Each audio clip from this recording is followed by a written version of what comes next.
Shall we start first, maybe a bit who we are and then why we're here? Even though we see I see some familiar faces, and they might recognize us too. Or rather, the names we see. Yeah, rather names. You want to start, Snežana? Yeah, I can start. Yeah, as I said, we met 2 days ago. Although I'm not sure I met all of the people. And Laimonas said, why are we here? I think there are a couple of reasons why we are here. One of the reasons is because we are part of the Hub Council, so somehow the original group that was thinking about this course. And secondly, maybe because there is some experience and the background of for both of us, but Laimonas can of course speak for himself in online learning, yeah, blended in MOOCs and so on. And then also because basically when we were looking at the program for this online course, we said, okay, these are the topics that interest us. Yeah, so it's not something that maybe we would before offer sessions, although I think both of us have experiences also kind of training online learning, but it's more that it's something that kind of resonates with us. So we did also a little bit of research in the past days and so on. So we thought also to share with you somehow our experiences and our view. If you remember this morning, Tomek and Michal were talking about the rest of the day. So basically the first kind of session that we have is about quality aspects of non-formal education and how they translate online. So it's not a session or an input on what are the quality aspects, also because we saw that in the HOP course, you already you yourself named some of the things that you would like to see. But it's more really not questioning them. So it's not the time to say, oh, is this really a quality aspect or not? But it's really how do we do this online and what are some of the lessons learned from us? Yeah. But more on that later. Maybe Laimonas, you can also say a few words about yourself, since you're so well prepared. Well, yeah, when I saw the topic of perspectives on the online learning, sort of from the youth work field, from non-formal learning field, I actually had some reflections on that when I started implementing online courses in the youth work field. So I think so far I had now four or five massive open online courses, meaning that my experience is mainly coming from managing courses with participants of 700 people, 1,000, sometimes 1,500, and so on. And these are probably different experiences than you have 20 people or a very intensive experience or online and then residential. So I think the things that I will be sharing here would be mainly from so-called MOOCs, and few of them you might have heard. There's one on Erasmus Plus funding opportunities for youth policy, European Solidarity Corps. Then one that we are now still working on is on European citizenship. So few courses here and there. One on HOP, actually, few on Canvas network. So, and I think Snej, you will be more also talking from your experience on having blended courses, so combining online and then residential, or working with some smaller groups as well. Indeed. Yes, we are actually in together with this MOOC that is on HOP, but my experience indeed is more connected to the blended learning experiences. So yeah, very good. So shall we ask the first questions that we have and see, kind of slide into our topics? Just to really remind me that this is a discussion mode, so you can really ask questions. So you don't need to type into the chat box unless you have a device that doesn't allow you to speak or whatever, but we are really looking forward to having a dialogue in this sense. So what we have with you is we have, as we said, we should be sharing our perspectives, but we would also like to kind of have some little surveys and also use the Jamboard, which is the recent discovery that all of us have since whatever it was, Wednesday. But the first thing that we would like to ask you is what kind of learner are you online? There are 3 options. So you can tell us a little bit about who you are. Similar questions were asked on the HOP course online, but we kind of made them a little bit shorter just to see a summary. And then, yeah, so can you see the results? Yeah, I can see the results. Well, okay, also Ada says yes. Very good. So it would appear that we have quite a few people that would rather observe what others have to say than those who are willing to interact with others, and then those who would prefer to learn alone. I suppose this is why we are struggling a little bit with the discussion mode. So invite those who would rather observe. That's also fine. But if you're still willing to interact, that's also great. Aha. So some attendees are double.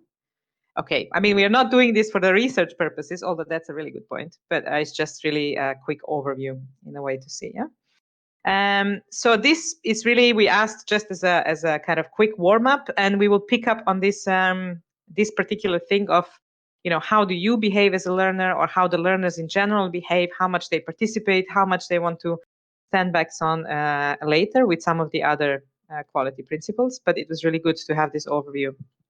Yeah, and I think that's very much reflects the reality in the online courses. When we started asking actually what role people want to take, they would be really diverse. And I would even say we had surprising results that quite a number of people online, they prefer to observe or rather, learn alone, which sometimes gives answers why we sometimes feel that, people are not so much participating in discussions, for example. But we're going to get to this later. Yeah. And then I think with these kind of ideas also that we now have, or initial information, I think we can start with the things that we have planned. And once again, strong invitation to use the discussion mode. Just tell us what concretely you want to know in each of these segments. But what our plan was today for this 1 hour, and now it's a bit less, is to really take some of the main principles of quality of non-formal education and try to elaborate our experience to relate it to each of them in the online learning environments. Yeah.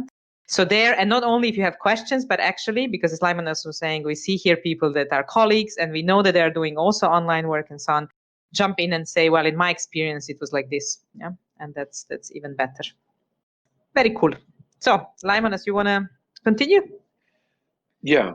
So one of the things that I think distincts non-formal learning from other fields of learning, that it's something that people take it on their free will.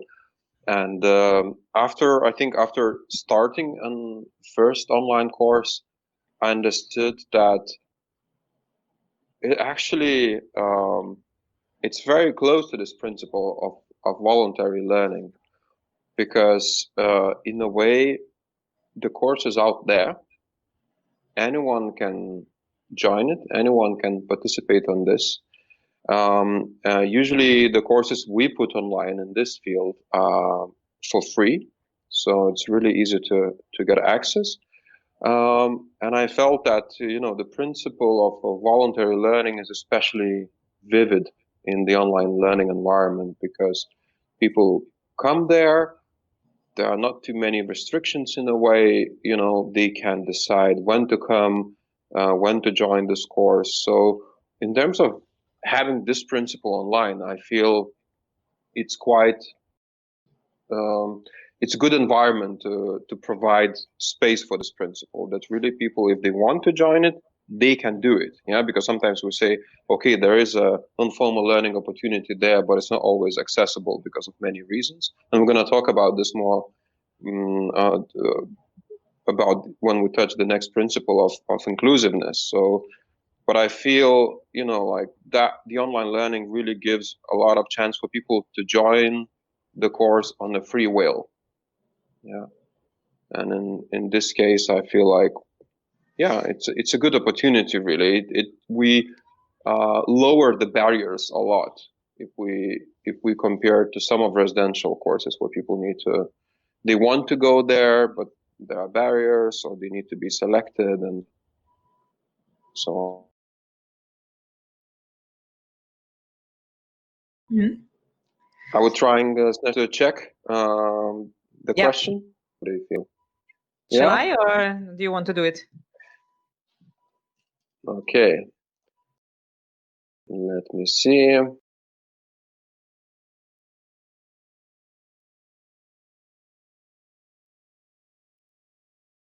Okay. So here's the question that you should see in your experience of online learning. Yeah, so think only of online learning. Was it fully voluntary, or maybe somebody told you have to do it actually, or it was actually the criteria to move on into something? So 1/3 said it was kind of voluntary. 1/4 said actually it wasn't voluntary because that was probably a requirement, and then 20% said yeah, it was like completely voluntary experience. I think maybe to add, if that's okay, from the blended also learning perspective, this is something that we were talking the other day. Actually, this voluntary, I think it's stretched a little bit in this environment, and I will be curious to know from people who implement it. Yeah, Laimonas, can you show the results? Because I cannot, I think, because you published. So if you stop voting and then show the results, so. Okay, yeah, sharing. Yeah, there we go. Yeah, so it's interesting to see. I think this kind of results reflect a little bit of my experience also. Yeah, because in the blended learning, very often people would sign up for Joanna says the requirement in the university. Yeah, in the blended, it's usually a requirement to actually take the whole package. Yeah, so if you want to participate in a cool course that you want, then nowadays it's like, yeah, okay, it's an online phase. There is a residential, so people sign up for everything. Yes, it's voluntary, but at the same time, it's kind of something that they have to do to go through. So I think what we try to do in the blended courses to kind of enforce this voluntary character is that we would strongly motivate people to participate and do the things and do the tasks, but it's not obligatory. So we never ever implemented this principle of, if you don't participate in whatever, 80% you don't come, which I know, for example, when I was participating in the TOTHRE of the Council of Europe, really, if you don't do, I don't know, I don't remember what was it, maybe 70%, then you don't come to the residential. Yeah? So I think in that case, it's definitely not your choice. Yeah. Mm-hmm. Yeah. And for me, it's may I? Yes, please. Blended. I would underline this because. But for me, the question is, if you have small numbers, then you have a lot of dropout, and we're coming to this idea of learners engagement. So you have an online phase which you planned, which you laid out, and in your course you have 20 people, and they took the whole package because it's a fancy residential course, but the online phase is they don't like. And then you have popping up, I don't know, 4 or 5 people if you're happy. And this raises a lot of questions. I mean, if you have a big course with, I don't know, 100 students, then you have a lot of dropout, and with the 15 people who are there, you make something. Yeah, that's great. But if you work with small numbers, yeah, you have 15, 20 people in a course, and then you have a high dropout. Yeah, I mean, I don't know. No, I don't have recommendation for it, but it's just a question how to deal with this. Just to keep it in mind, yeah. I think it's also, how do we deal it in the residential? I'm sure all of us had these situations where you have people that come but are maybe even physically there but not in spirit, or so I think it's just another example how this online, non-formal, if you would like, very often mimics what happens in the residentials as well. Yeah, and it's the same dilemma. Yeah, what do? Do you force people? And then it's really not voluntary, but then you kind of call on their responsibility and so on. So it's true. I mean, we don't have answers. But I think for me, and this is a very personal perspective, I think it's important to leave it voluntary. Otherwise, forcing people to complete something just goes against a little bit of, of the quality principles, I would say. But maybe someone else would like to contribute to this particular aspect. I can share an experience. Marcus. Mm-hmm. Yeah. Hi. Hey, Marcus. Hey, Snežana, Laimonas. We had also this blended package for the first TOSCA training course we did. And we also did not make it obligatory and worked with motivation and very often reminders and support. So reminders in the form of support offers. We see you did not complete this exercise. Can we support you in anything? Because and some issues we faced, it was mentioned already, is that you cannot make it obligatory also because there will also be last-minute dropouts. Then you have people who just sign up for the course in the last 3 days because somebody dropped out, and you need to be able to also integrate these. Yes. Of course. That was one thing we found. Another challenge we found is that we really tried our best to take elements from the online course and use them in the residential course, so that it's not two separated things, but they really flow into each other. Group division would have made already during the online course were kept, for instance, during the residential course. These were very nice things. Results that have been produced during the online course were made reference to during the residential course and built up on. But there's limitations. For instance, we wanted everybody to make an organizational assessment on solidarity. But of course, what to do with people who didn't do it? So then in the residential course, you need to give some space for those who didn't do it to catch up if you want to build up on such results. And I remember it went very well overall, but one feedback I remember from the overall course reflection was one girl saying, hey, actually I could have joined without putting so much effort into the online course. So some people also felt like, yeah, you motivated us so much, but actually we see some of our colleagues did not put so much effort, and it was also okay for them. So there is this issue a bit. Also with the level of knowledge. You provide a lot of knowledge before because you want people to come with a certain level of knowledge, but you still need to be able to provide the basics during the residential course to balance out the inequality you might have in the group. So there's limitations. Yes. But I agree, you cannot make it obligatory, but rather work with supportive reminders and motivation. Kind invitations. Exactly. Like invitation to the plenary after the coffee break. Yeah, exactly. Yeah. Cool. Okay, cool. Yeah, I think we have a lot of things that come and kind of, everything is interlinked, so we can move on to the next one. But actually, maybe this one we start immediately with a survey. Thank you for your participation in the survey. And here comes another one. So this is more of a statement to ask, do you feel that online learning is generally more inclusive than other types of learning? Yeah. And then you have options that you totally agree, partially disagree, or totally disagree. Yeah. Maybe in your experience, or if you don't have so much experience, then I don't know, how do you see it, envisage, and so on. We end the voting and we share results. Yeah, can you see them? Yeah. So no one totally agrees. There is quite a strong partially agree, partially disagree, and then some people saying totally disagree. Interesting. Would someone want to say why they partially, or totally disagree? I'll be very happy to hear your voices. Sorry, there are many people. Sorry. Hi, Eda. Can I go? Yeah, Sorry for this. Maybe that was a better way of doing that. The reason why I said I want more options is because I was torn between partially agree and partially disagree. So it's neither agree nor disagree. I think it's a question of what is the potential and how online learning or what is there could be improved in terms of its inclusiveness. Yes, it can reach much more people, but the tools that are available or that we are mostly making use of right now is not always accessible for different people. I think the most obvious is people with different sensorial disabilities.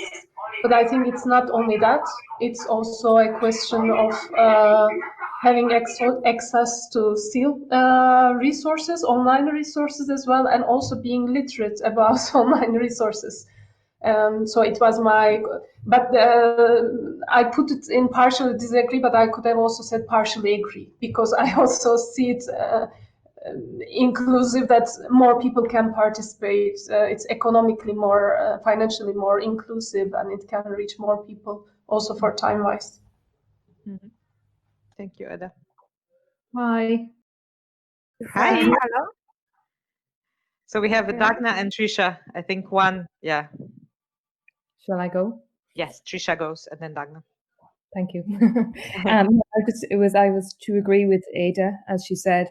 The reason I'm thinking, it's inclusive in terms of it certainly opens up to a lot more people who can't travel, but also it's less inclusive, if you like to say that, in terms of maybe people don't have the resources, don't have the Wi-Fi, don't have the technology.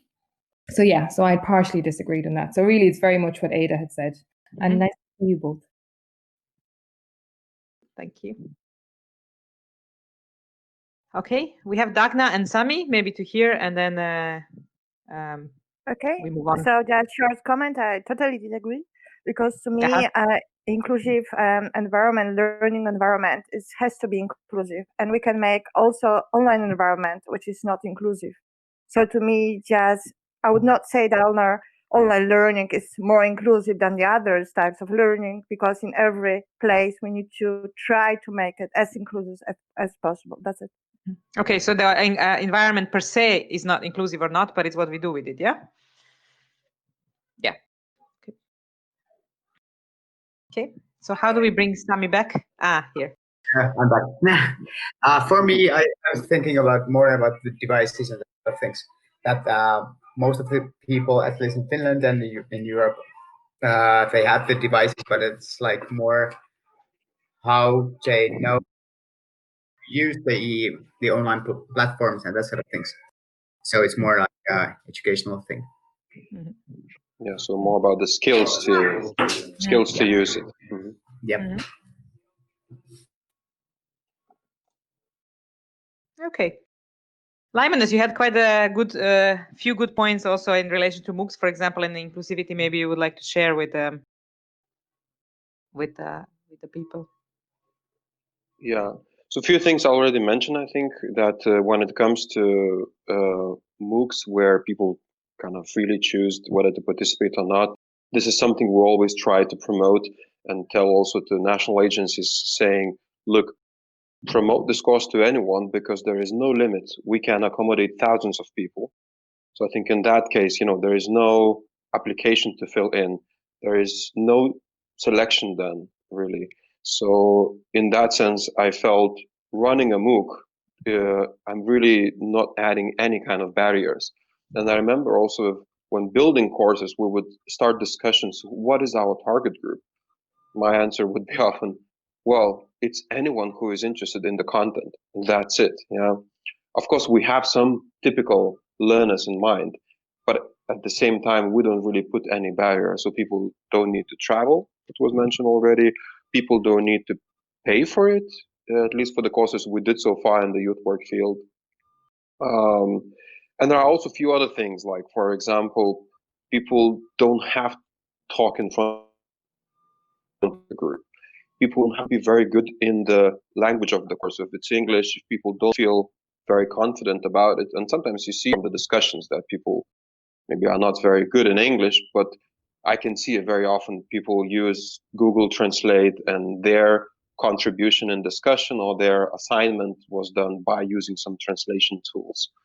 And in these moments, I feel, wow, this is really great. I mean, we see this happening in residential activities more and more, but then the online really gives that time of reading several times or watching the video several times, even taking the transcript, because usually we add transcript of the video under the video. So actually you can download this all, translate, and then, see what's the content. We are promoting very often that videos can be translated by anyone who wants. And that's how we got for Erasmus Plus MOOC. We had plenty of materials translated by people to other languages. So then the material actually becomes more and more accessible. And I think that's why it's quite important that people who are developing content, we would always think of these needs. So if somebody wants to translate something, let's add transcripts under the videos. Yeah. In general, when I worked with Canvas Network, it's quite strict rules. You have to have transcripts. You have to have them downloadable. People who cannot hear, they can read. People who cannot see, they can have a text-to-speech function. So there are many technological solutions that allow people also with certain challenges still to actually go through the content. So in that case, I felt that finally, when I was transferring certain content from residential seminar to online, I felt this content now is really much more accessible than I had before. I think maybe just to add one more thing, and then there is also a very good comment from Christine, but so I don't have to read, I think, all of it. But in general, it's that she feels that we did a lot with making residential courses inclusive, but it's not necessarily the case with the online. And I think I partly agree and partly disagree. And I think one thing is that what I notice in blended courses and when compare with online part with residential is that online usually has, even if it's not self-paced, so the pace comes from the facilitator, it is slower in pace. Yeah. So for people who need more time, so it's not like, go to your groups, you have 20 minutes, come back to the plenary kind of thing, but it's that people really can take their time to do certain tasks. I think that also enables things to happen. I mean, just to say, it's not, of course, we need to acknowledge the digital competences, accessibility of the devices, and so on and so forth. But I feel the inclusivity is becoming a topic more and more in the online context. And we are trying. Of course, that doesn't mean if a person doesn't have a device or if they are really not kind of skilled in using it, that's so easy. But I think another thing that we do is with these orientations, and I think we did it for the MOOC, we did it for the blended courses, that you allow support, you ask people to, contact the creators whenever they have an issue, if they cannot navigate the platform. So the forums are always open, and so how much people use it, of course, it's not always easy. Yeah? So I'm not saying it's ideal, but I have a feeling that there is a progress there. Yeah. Yeah, I think that's what I just wanted to add. Yeah, and one thing that still comes from the courses that we're hosting, when we ask people's education level, we actually notice that usually it's the same level of education that attracts people. So we actually have usually super educated audience, even in Erasmus Plus MOOC or other courses online. Usually it's people with bachelor degree, master degree, and that represents the general trend in the online learning. Just this morning I was reading one research when people were researching young learners. They also found that those who are doing good online, these are young people whose parents are quite well educated. So actually the level of education makes an impact on how people are confident in learning online. How confident are they, actually being on their own, self-directing themselves, or how much they saw examples of others using computer for learning. And this is important aspect. And then now I start seeing articles how schools moving now online because they stopped schools, and then many schools moved online without thinking actually how they support people who need more support. And I think here it's something still for us all to see how we can support those who might find it difficult really to learn alone and navigate themselves. So it's I partially agree. I think there are certain things that really become much more inclusive than during the residential activities. But I think there are people who definitely have difficulty just learning online without live relationship. So there are limits to that for sure, as for any other type of learning. Mm-hmm. Yes. Good. Shall we? Yeah, I'm thinking. So then, couple of things. If we look at principles of non-formal learning, we said that one of the principles is active participation of learners. Yeah, and then we say the more people contribute to the learning, the more they learn themselves. Yeah, and then I see also certain similarities here that active participation is especially important for the courses where sometimes the whole content of the course is built on contributions. Yeah, so for example, there is not enough knowledge, there is not enough expertise. These are so-called connectivist-based learning, when actually the knowledge is built on the learner's contribution. And here I think active participation is very important. We saw also today during the survey that quite a number of people want to take more like a learning alone, a more passive role, a more observer role. So here, I think also we need to see how much we can rely on contributions.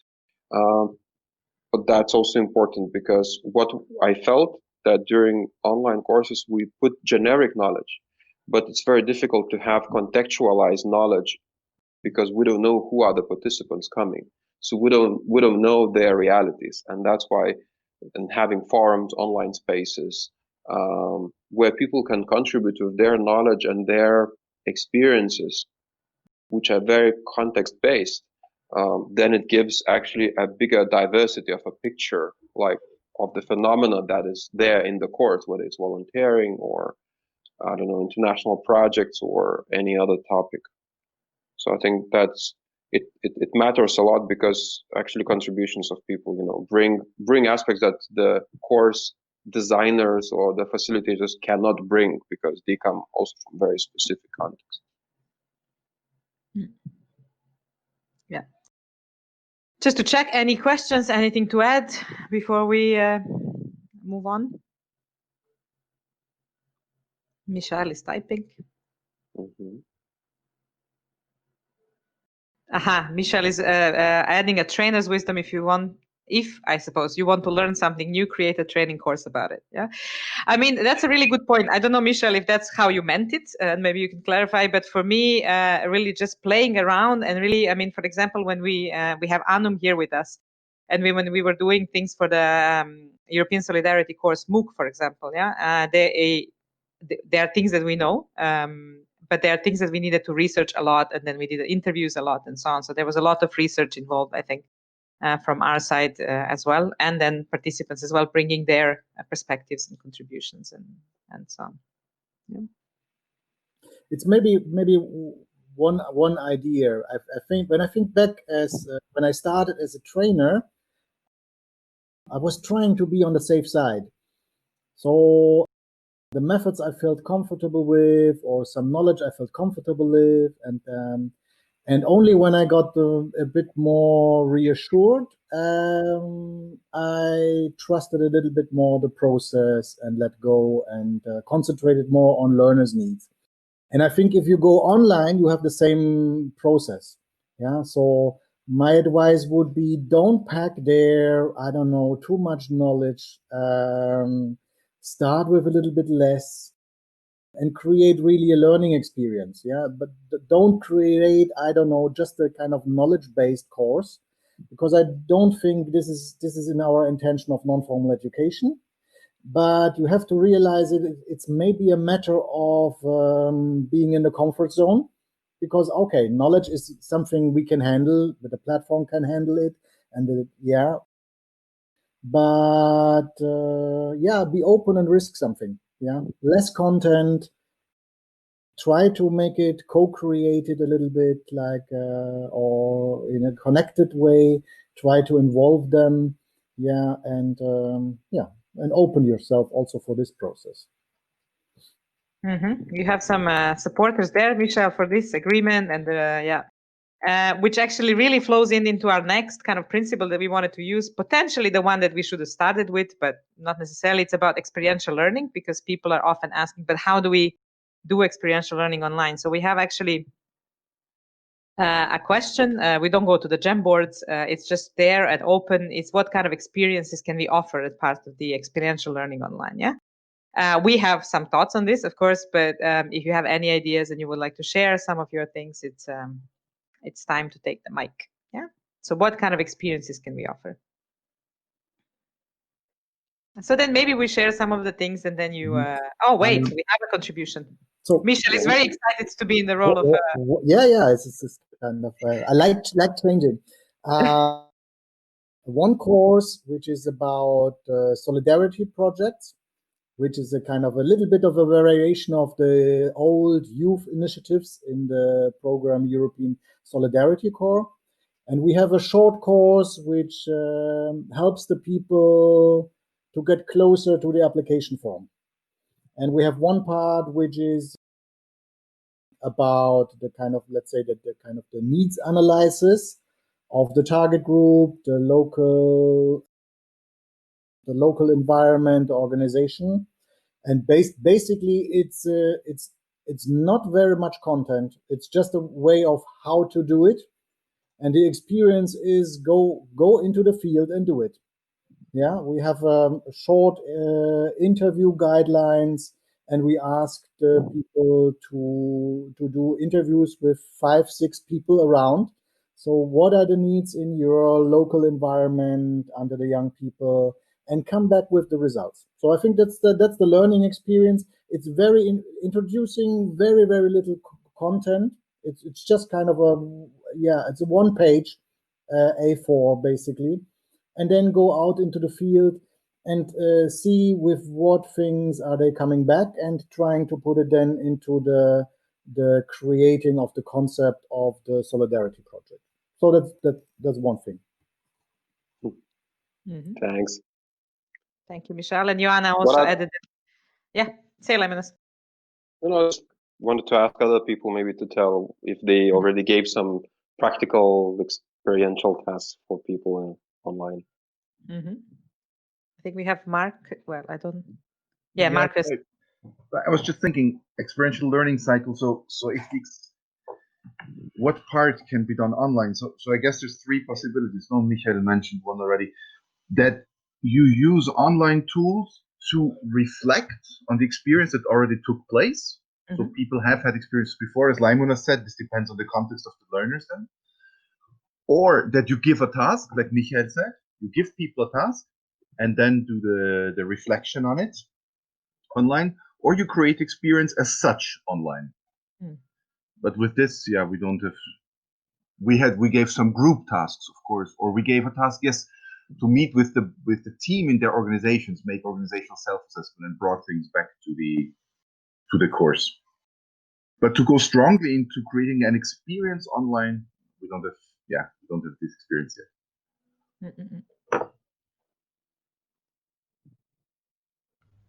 Sorry, it might be a very obvious question, and I can imagine maybe it will actually come from you, my curiosity, because I was also thinking more or less as what Michelle and Marcus was saying. Then, of course, my question is, when we are talking about a MOOC where there are many people, and all these aspects are a bit, there are several relevant for different people, then how would it work to design it that it will be relevant for all the participants? It's an obvious question, as I told you, but I'm thinking about it now.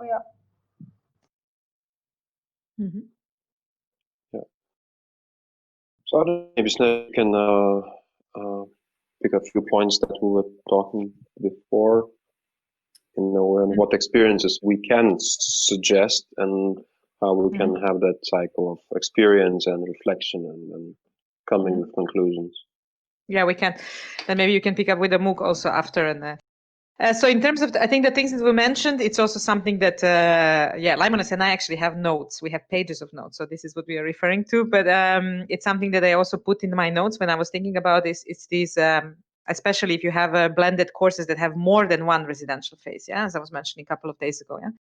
And one of the ones that I really use very often is this thing of people, recording videos, interviewing people in their local community, their colleagues or young people and so on, and then really bringing this either online or to the residential. I think that's a classic and it works very well. And I think this is where online learning excels, because you don't, if you give a task during the residential, we often people send in the local community, send people in the local community that is unknown to them, so the effects of this are not so strong. So this really allows for people to take their time, make the videos and so on, and then talk about this. And I think this is quite good. Another thing that we did, for example, is that if for those who were there 2 days ago when I talked about that, we put a session on change in Yoko Moodle, because we didn't manage to do it during the residential. But actually what we did is we started some things during the residential. We asked people to kind of practice the change, to do things in their environment. So experience was also created somehow in their daily life. And then we did the conceptualization or generalization basically online. And then we had a session where we gained the insights and so on. So I think different ways, as Marcus was also pointing, some of them are possible, combining the online and offline. I think it's also possible to create experiences online. What I experienced was mostly through video conferencing. Yeah, we even tried at some point when I was running dialogue. So this is not connected to Moodle, but when I was running dialogue session, we did, for example, Abigail online. Yeah, it's a classic, but so it's actually possible to do some of them. And now for the MOOC, we will try to experiment with a voice guided fantasy, and see how it goes. Not very deep one, so I think that's also a concern. So I think with this, I think, as you were saying, Marcus, to really have an online experience and not something that you give online and then people do it in their local community. I think that's still maybe at the beginning, but I think there are possibilities and we are trying it out. Yeah. Yeah, it's about the group. Michelle is making a point about the group, but that's the last point that we have for this, so we'll come back to it later. Yeah, and then also gamification is Marcus is saying. But Laimonas, do you want to add something also to this point of experience? I think it also depends how we see experiential learning. For me, watching a video and then having opportunity to reflect on what did I understand of this, what do I take for myself. That's already a first step. Yeah, and then in the online learning environment, it's important, and I think, to accept that this is also an important experience. People watched few videos, they watch few examples, so that we design spaces where people can share their reflection. Sometimes it stays individual, and that's totally fine. But then I think where it's maybe more challenging online is to have shared reflection and discussion, or sometimes confronting each other. And then sometimes it requires more synchronous moments, or kind of live webinars for people to discuss. But sometimes it's asynchronous. So I just share my feeling or my reflection, and then I move on, and other people will add theirs. So there, maybe sharing reflection is not always a big discussion, but also that's something we say in residential learning, right? Sometimes we say share reflection. It's not necessary to confront someone's reflection in a way. And then I think once we design the course, it's also important that it's not only watching something, reflecting, and that's it, but then there's also practical tasks that people make some kind of conclusions and they try to apply what they learn. So, for example, I have a policy, and then we had a number of sessions. And at the end, for example, after learning about strategies of online learning, they have to make a small assignment to design a mini strategy, so people really see how does it feel of doing it, and then they share with others, and then others can review as well and give comments to each other. So then actually participants get also into the role of seeing what others did, how did they apply their knowledge into the practical task. And online environments allow doing these things. And people also are quite happy, if somebody reacts on the work they did. So because they're often not sure, when learning online, you lack often immediate feedback. So I think it still can happen with the technology available. And some of the experiences not always doing something live, but it's also experience of dealing with the content online. Yeah. And I think just one more thing to add, which I was thinking about yesterday, online still for many people, online learning is an experience in its own. Yeah, the whole online experience. So if you have a blended learning course, even if with a MOOC, I think you can do it through surveys, just to try to process people's experience. Yeah. So how was it to actually learn in this, for many people, still new environment? Yeah.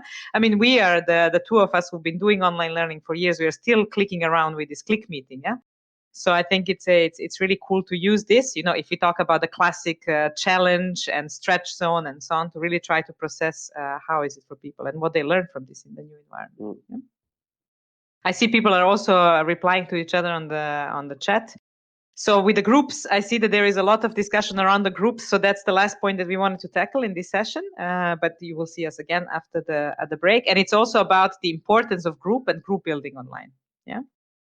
We thought that this is something that is often highlighted as one of the either principles or something that characterizes non-formal education learning, which is this, using group as a source of learning. So we were curious to see also how that works online. So we have one more survey for you.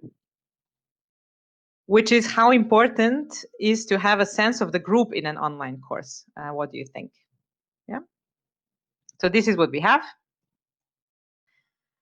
Quite important. I think here we have the slight majority, very important and not so important. Would someone like to comment on this? Just maybe a couple of brief comments if someone would like to say why they feel this way. Yeah, very important. And I just want to underline that sense of group not always mean interaction. So some people do not like to be forced to interact, but enjoy very much seeing that there are other people, read about their experiences, etc. Even if you learn just with video tutorials, it's very nice to see the comments below. You don't interact, but you see what other people thought, etc.